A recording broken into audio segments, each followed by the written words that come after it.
इसकी मम्मी कहती है अच्छा बेटा बताओ। और अरे वाह क्या पढ़ोगे, चलो अपन अच्छे टड़िया डॉक्टर साहब के पास चलते हैं। तो वो बच्चे को ले गई, बोले देखना डॉक्टर साहब इसके मुंह में फोड़ा हो गया। तो डॉक्टर साहब तो बहुत सीधे साधे बोले। तो डॉक्टर साहब कहते आ करो बेटे आ। वो डॉक्टर साहब ने आ करके बताया, बच्चा बहुत बदमाश था, ललित को ही करा। और उसने दोनों हाथ लेकर के यूं मार दिए तो वो गुलाब जामुन निकल करके डॉक्टर साहब के मुंह में चला गया। तो वो बच्चा के डॉक्टर साहब कहते वाह यार वाह, तुम्हारा फोड़ा तो बहुत पीटा है। तो जब मैंने ये बच्चों को कहानी सुनाई तो दूसरे दिन कम से कम 25-40 डिब्बों प्लेटों में गुलाब जामुन ही गुलाब जामुन। उनने सोचा महाराज को खाना होगा, इसलिए महाराज ने ये कहानी सुनाई। अरे इतना खबोला भी नहीं हूं कि खाने के लिए कहानी सुनाऊं। तो बच्चे शैतानी कर रहे थे तो बच्चों के लिए सुनाई थी। तो एप्पल क्यों को शांत करता है। तो मैं बच्चे को संस्कार करने की बात बता रहा था। उस बच्चे को रेस्ट करा दीजिए, उसका चेहरा अच्छा पहुंच करके उसको सुला दीजिए। और फिर उसके बाद जब वो घंटे 2 घंटे बाद उठे, फिर उससे पूछो बेटा भोजन करना। मम्मी कितना टाइम हो गया? बेटा अभी 4:30 बजे। तो मम्मी 1 घंटे बाद तो अपन शाम को खाते ही हैं, क्योंकि अपने घर में रात्रि में कोई खाता नहीं। हाँ बेटा रात को तो तुम्हें मिलेगा भी नहीं, तुम्हें खाता भी नहीं हूँ। अब वो मम्मी को चैलेंज करो, मैं खाता भी नहीं हूँ। तो मम्मी कहती है हाँ एक काम कर, अभी 1 घंटे बाद मैं अभी बनाती हूँ सब्जी तो तू खा। हाँ मम्मी ने खा लिया। और अगर तुम चिल्ला चिल्ला करके बोलोगे तो वो रिप्लाई तुम्हें चिल्ला करके प्रेम बांटना सीखो। तुम चाहते हो कि मेरा बच्चा बहुत अच्छे शालीनता से मुझसे बोले, मुझसे अच्छा बर्ताव करे, तुम तो करो पहले उस बच्चे से अच्छा बर्ताव। तुम्हारी टोन तो देखो कैसी होती है उस बच्चे के प्रति। यानी जैसे तुम फुसकार रहे हो, कहाँ गए इतनी देर से? अरे किसी को पूछा जा सकता है बेटा कहाँ गए थे आप, हम कब से इंतजार कर रहे थे। तो वो वही बोलेगा मम्मी मैं खेलने चला गया था। तो आपको अच्छा लगेगा ये बोलो? कैसा लगेगा? हम जो चाहते हैं वो देना शुरू करें। हम उपकार करना चाहते हैं, हम उपकार करवाना चाहते हैं, मगर उपकार करना नहीं चाहते। एक राजा प्रतिदिन 500 लोगों को खीर खिलाया करता था। 500 लोगों को खीर खिलाया करता था। सालों 10 साल हो गए थे। उसका एक ही लक्ष्य था कि मैं प्रतिदिन अपने गांव के, अपने नगर के 500 व्यक्तियों को खीर खिलाऊंगा। बहुत स्वादिष्ट खीर बनवाते थे। एक दिन राजा ने नहीं देख पाए और उस खीर में एक सर्प गिर गया। राजा को मालूम नहीं था और राजा ने खीर बांट दी। सारे लोग खीर खा गए मगर सब मर गए। 500 के 500 लोग मर गए। राजा को बड़ा हैरान हो गया।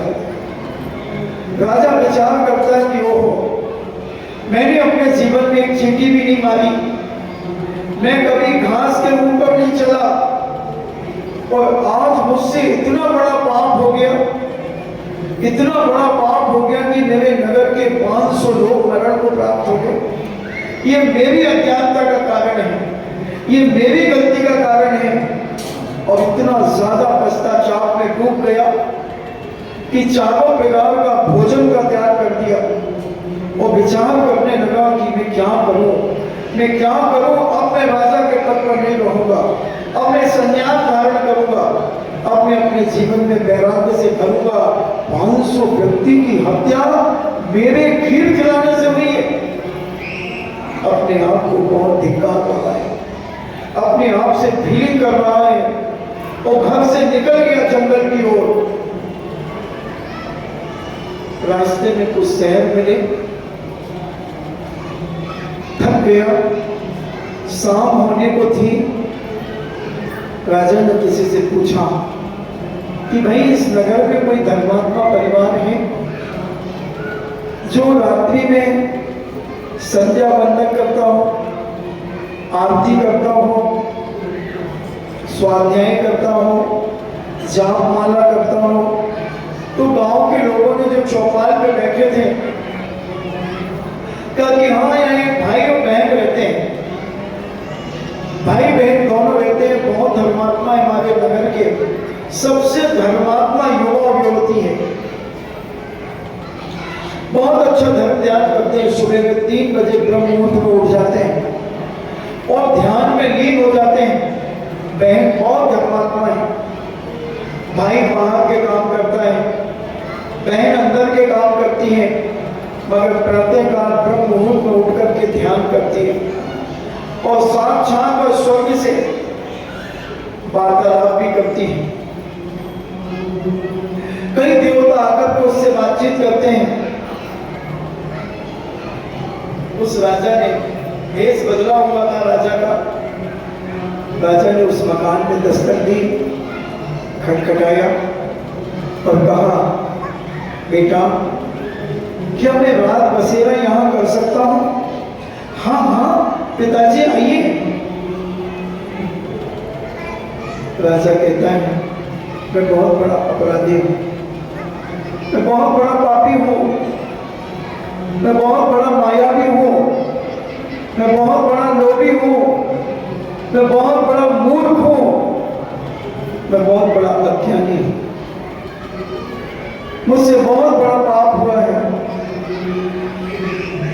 मैं कई वर्षों से खीर खिला रहा था 500 लोगों को प्रतिदिन, मगर कल शाम को जिन लोगों को मैंने खीर खिलाई वो 500 व्यक्ति मरण को प्राप्त हो गए। उसकी निंदा गाना करता हुआ पश्चाताप करने के लिए मैंने सारा राजपाट छोड़कर और मैं वैराग्य को धारण करने जा रहा हूँ, किसी योग गुरु की खोज में जा रहा हूँ, क्योंकि मुझसे बड़ा पापी इस दुनिया में कोई नहीं होगा। वह बेटा कहता है, चाचा जी आप इतना अपने आप को गिरा हुआ क्यों समझ रहे हैं? आप प्रतिदिन 500 लोगों को खीर खिलाते थे, गलती आपकी नहीं है, रसोइये की गलती है कि रसोइये ने उस खीर में ढक्कन नहीं लगाया, उस भगोने में ढाका नहीं, इसलिए सर्प उसमें गिर गया और आपको ज्ञान नहीं था। मगर राजा कहता है, भैया अब ये सब उपदेश की जरूरत नहीं, अब मैं अपने शरीर की निंदा करता हुआ अपनी समाधि मरण करूंगा। कहा ठीक है, आप रात रहिए और एक कमरा उनके लिए बहुत अच्छा साफ सुथरा करके दे दिया। राजा साहब उसमें बैठे और अपना धर्म ध्यान करने के बाद वो सो गए। उस भाई की बहन 3 बजे उठी और वो ध्यान में बैठी हुई इतनी नींद हो गई कि उसे कुछ आभास होने लगा कि स्वर्ग में कुछ वार्तालाप चल रहा है और सौदागर इंद्र की सभा में चर्चा चल रही थी कि मध्य लोक में फला फला नगर के राजा ने ये खीर जिसे खिलाई 500 लोगों को प्रतिदिन, अब ये 500 लोग जो कल मरे हैं उसका क्या पाप राजा को लगेगा? सौदागर की सभा में यह चर्चा चल रही थी और ये बिटिया ध्यान में बैठकर संप्रेषण कर रही थी। संप्रेषण की बहुत बड़ी ताकत होती है बंधुओं। अमेरिका में कुछ साल पहले एक परीक्षण हुआ कि एक 15 या 18 साल की एक बालिका 3 मन की मशीन को अपनी आंखों से देखती है, अपना कंसंट्रेशन इतना बनाती है, एकाग्रता इतनी बनाती है कि उस मशीन को एक सूत आगे खिसका देती है, एक सूत आगे खिसका देती है और उसका 4 पाउंड वजन बढ़ जाता है। जब उसके एंटी लोग रहते हैं, उसके विरोधी लोग जब उसमें बैठे रहते हैं, तब उसे 8-8, 10-10 घंटे लग जाते हैं और उसके बाद उसका वजन 8-8 और 10-10 पाउंड कम हो जाता है, फिर भी वो खिसका नहीं पाती। विरोधी एंटी व्यक्ति अगर कहीं बैठा रहे तो कई काम जो सफल होना है वो विफल हो जाता है। एक बार पूज्य श्री महाराज जी सुना रहे थे कि मैं एक नक्शा देख रहा हूं और 3 व्यक्ति कमरे में ही अंदर बैठे थे और मैं एक नक्शा देख रहा हूं। 1 घंटा हो गया, 2 घंटे हो गए, मैं निर्णय नहीं ले पा रहा हूं, मैं बता नहीं पा रहा हूं कि इसमें क्या कहते हैं। मैं सोच रहा हूं कि बात क्या है इस नक्शे में, मैं क्यों नहीं समझ पा रहा। क्योंकि वो बैठे 3 व्यक्ति निगेटिव ऊर्जा फेंक रहे थे। उनके मन में क्या आ रहा था, कब से दिमाग खा रहा है महाराज का, कब से दिमाग चाट रहा है, इनको भगाओ, निकालो इनको बाहर, हमें भी तो अपना नक्शा दिखाना है। वो वहां से जो एंटी नेगेटिव ऊर्जा जो भेज रहे थे, महाराज का दिमाग काम नहीं कर रहा था। जब महाराज ने कमरे में देखा कि कौन है, तुम लोग क्यों बैठे हो, बोले महाराज हमें भी, चलो अभी बाहर चलो। तो लोग उठ के बाद चली जाए। जब उन्होंने 3 व्यक्तियों को बाहर किया, 10 मिनट नहीं लगे, वो नक्शा राइट करके जो मिस्टेक थी उसमें कट लगाया और राइट करके दे दिया। तो नेगेटिव ऊर्जा जब आती है तो हमारे माइंड को भी विक्षिप्त करने की ताकत रखती है। इसलिए हमेशा अपनी ऊर्जा को इतना मजबूत करो, अपनी एकाग्रता में इतना पावर लाओ। और वह बिटिया ने स्वर्ग का वार्तालाप सुना। बोले आपके बारे में चर्चा चल रही। जब उसके भाई ने कहा, अरे बहन उठ, ध्यान से उठ, सूरज निकल आया है, पानी भी भरना है, कुएं का पानी लाना है। बहन कहती है बहुत गहन चर्चा चल रही थी। किसी ने प्रतिदिन 500 व्यक्तियों को खीर खिलाने वाला व्यक्ति, गलती उससे हो गई कि उसने जो खीर कल रात खिलाई है उससे 500 व्यक्ति मर गए। उसकी वार्तालाप स्वर्ग में चल रही है। राजा एकदम कहता, अच्छा मेरे बारे में चर्चा चल रही थी, क्या हुआ क्या हुआ? बोले अभी कोई उत्तर नहीं हुआ। राजा साहब ने सोचा कि अच्छा धर्मात्मा परिवार है, चलो कल फिर रुक जाते हैं। और जब जो चौपाल में बैठे हुए लोगों को पता चला कि वो राहगीर आज फिर रुक गया है, तो लोगों में अनेक प्रकार की चर्चा चलने लगी। अरे बोले मुझे बदमाश लगता है, बोलाएगी उसकी वो बहन को देखकर उसकी नीयत खराब ना हो गई। अपने मन में भी ऐसे कई विकल्प उठने लगता है। क्यों हो गया? एक रात रुकने के लिए आया था, आज भी रुका है, सुबह सुबह मैंने देखा उसे। अच्छा हाँ, पूरे गांव में चर्चा हो गई, वो राहगीर आज भी रुका है, नीयत उसकी जरूर खराब हो गई है। क्योंकि सर्वांग सुंदर है वह भाई का, उस भाई की बहन सुंदर है और वो तो शायद अच्छा लगता है, साहूकार सेठ लगता है, जरूर उसकी नीयत खराब हुई है।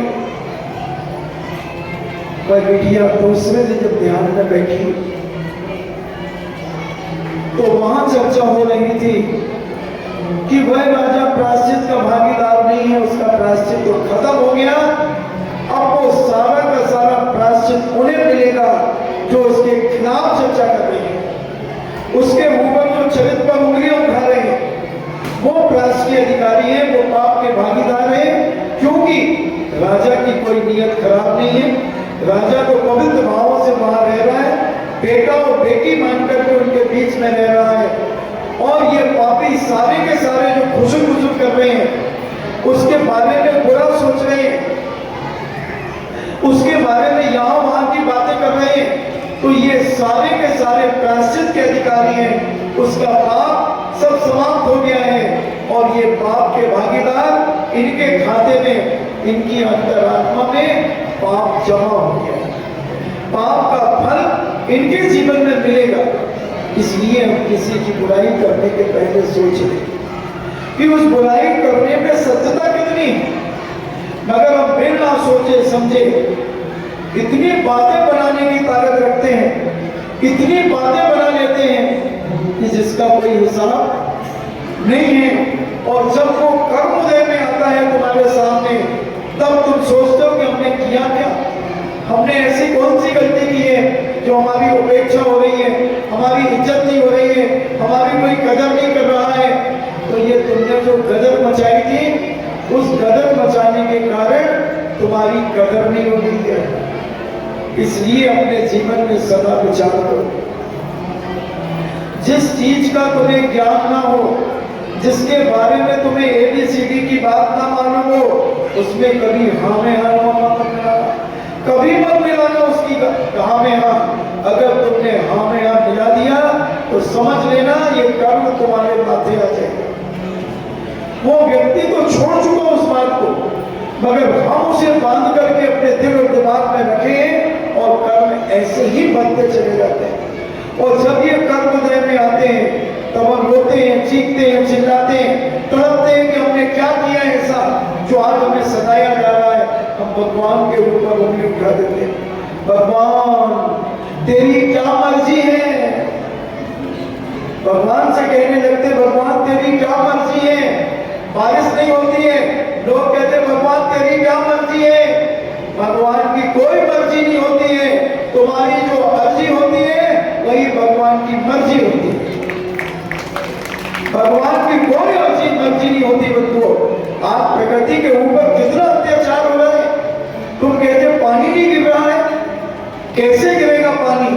पृथ्वी माँ के ऊपर कितना अत्याचार, कितना मांसाहार, कितनी शराबखोरी, कितना जुआ, कितना पाप, कितने अत्याचार, कितना बलात्कार आज भारत में कितना हो रहा है बंधु, जिसका कोई हिसाब नहीं है, कोई गिनती नहीं है। और ये सारे अत्याचार प्रकृति कितना सहन करेगी, पृथ्वी माँ कितना सहन करेगी।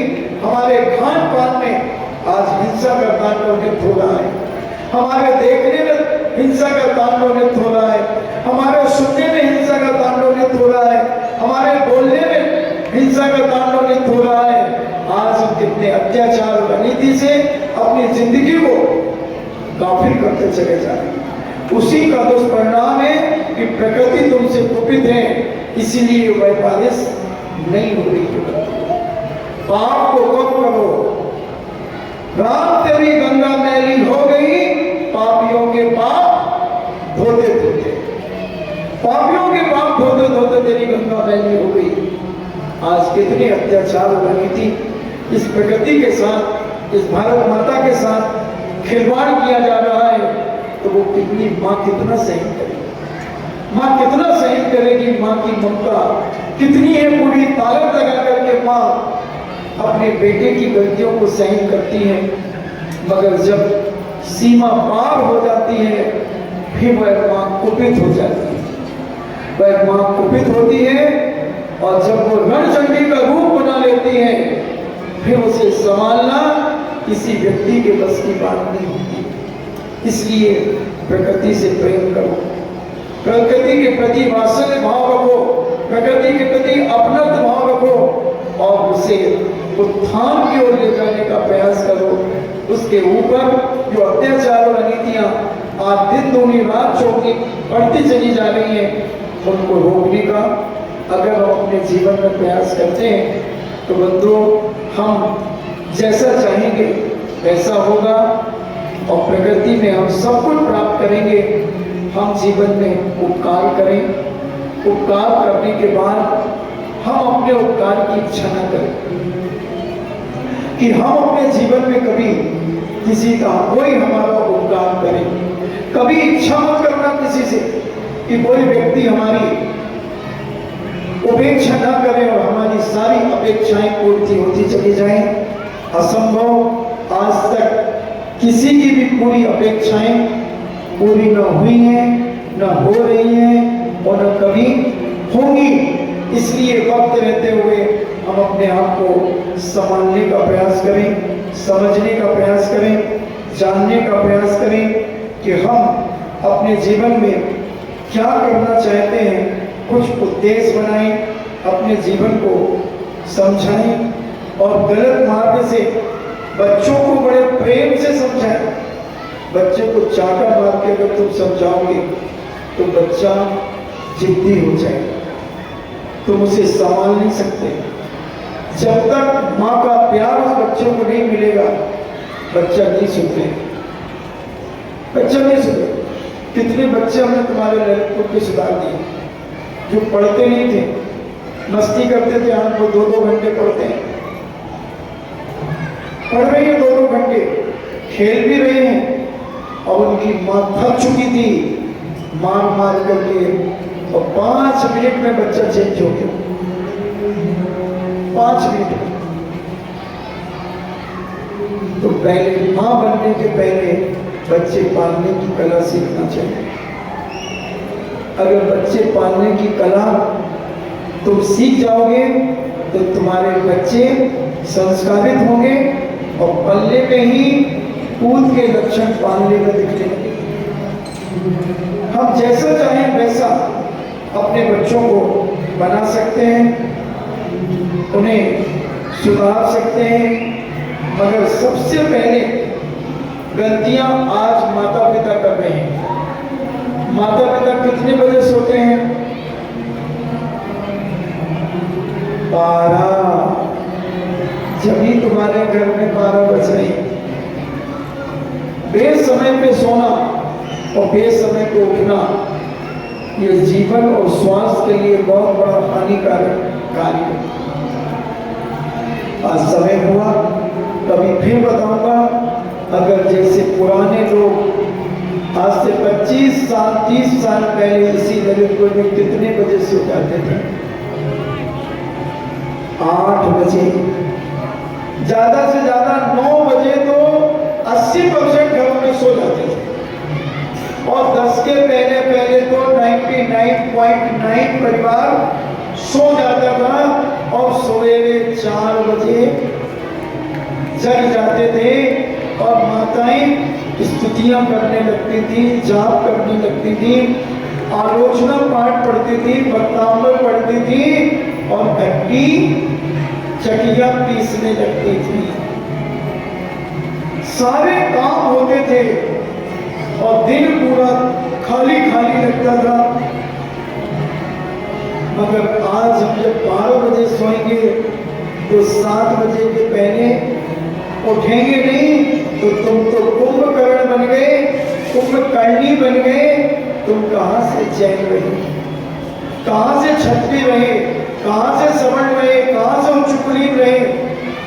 जब तक हमारे सोने की आदत नहीं सुधरेगी तब तक तुम्हारे बच्चे संस्कारित नहीं होंगे। बंधुओं, तुम कितना मार लेना, पीट लेना, कुछ भी कर लेना, वो सिर पे लैट्रिन करेंगे, तुम्हारे सिर पे लैट्रिन करेंगे, तुम उन्हें संभाल नहीं पाओगे।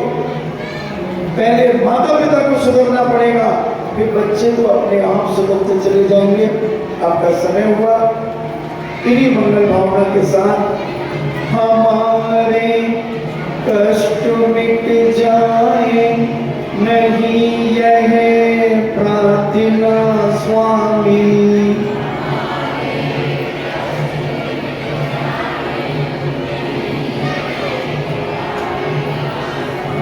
डरेना संकटों से हम, यही है भावना स्वामी।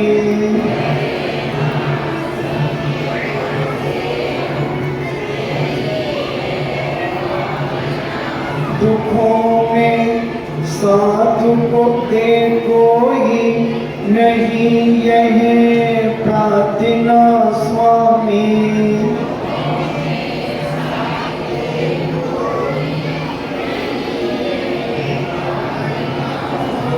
बने सक्षम स्वयं ही हम, यही है भावना स्वामी।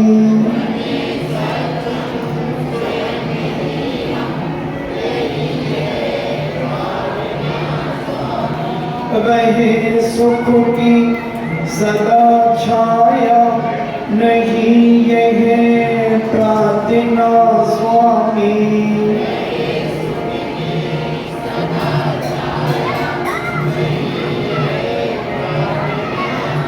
हरे तेरे परीक्षा में यही है भावना स्वामी।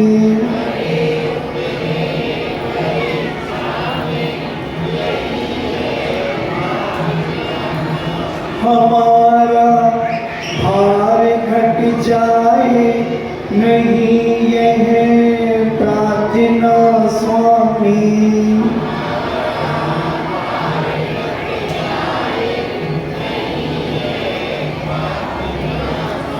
किसी पर भार ना हो हम यही है भावना स्वामी।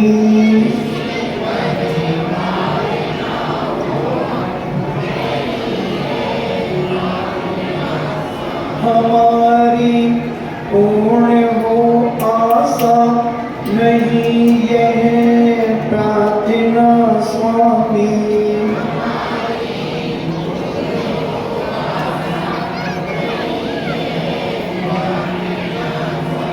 निराशा होना अपने से यही है भावना स्वामी।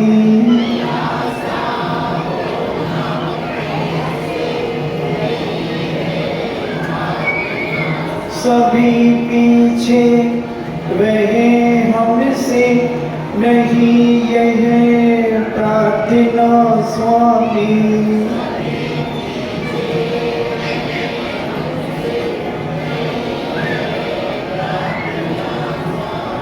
बढ़े आगे हमी से हम यही है भावना स्वामी।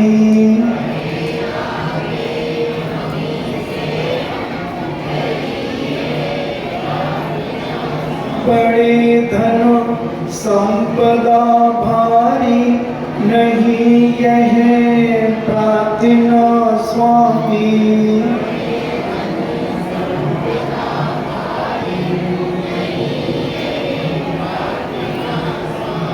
रहे संतोष थोड़े में यही है भावना स्वामी।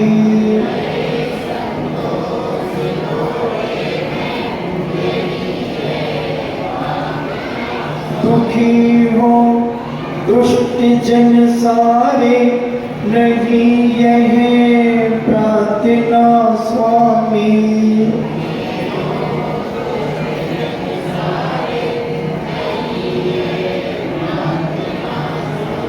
सभी दुर्जन बने सज्जन यही है भावना स्वामी।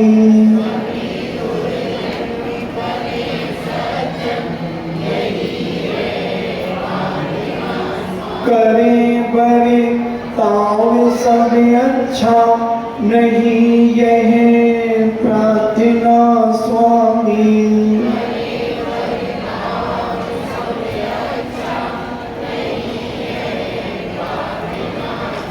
सुधर जाए स्वयं ही हम यही है भावना स्वामी।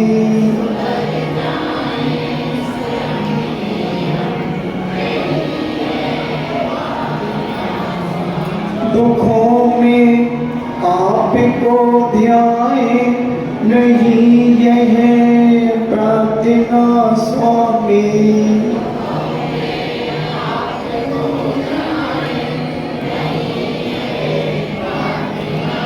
कभी न आपको भूले यही है भावना स्वामी।